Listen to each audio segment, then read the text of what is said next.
the power of yet. The moment you say, "I'm not good at this," or "I don't know how to do this," your brain treats it like a final verdict, like a door slamming shut on it, and effort feels pointless. Adding the word yet creaks that door open a little again. It turns a statement of identity into a process that is still unfolding. Nothing about your ability changes in that moment, but your willingness to keep learning does. Yet signals to your brain that growth is still allowed, and that makes persistence possible. Self-talk.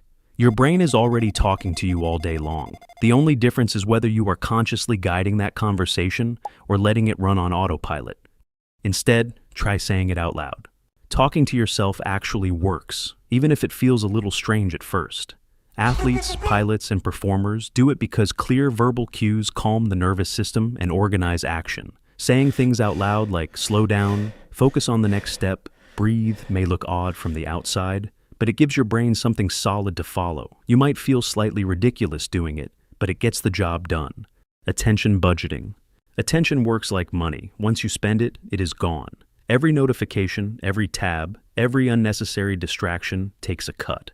By the time you sit down to do something important, there is nothing left to work with. Your focus has already been spent. Protect your attention like you would a pile of gold. What you ignore matters just as much as what you choose to focus on. Commitment visibility. Commitment visibility is one of the simplest psychological tricks, and also one of the most powerful.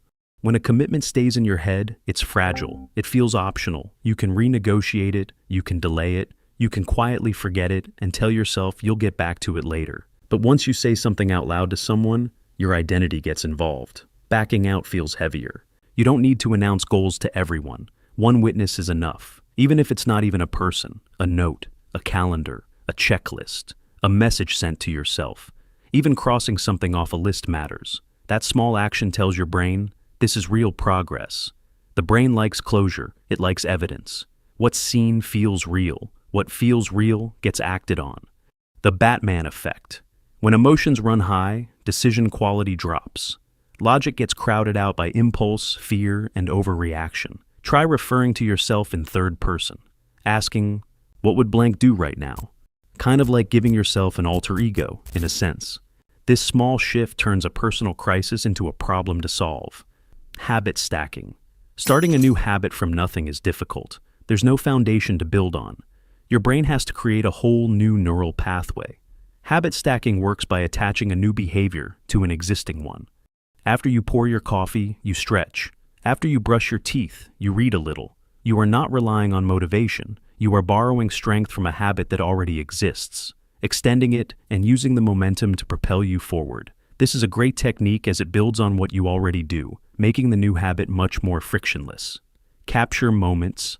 Memories are not a reliable way of keeping your ideas. An idea hits you in the shower. A realization clicks during a walk. You tell yourself you will remember it later. You never do. Notes, checklists, reminders.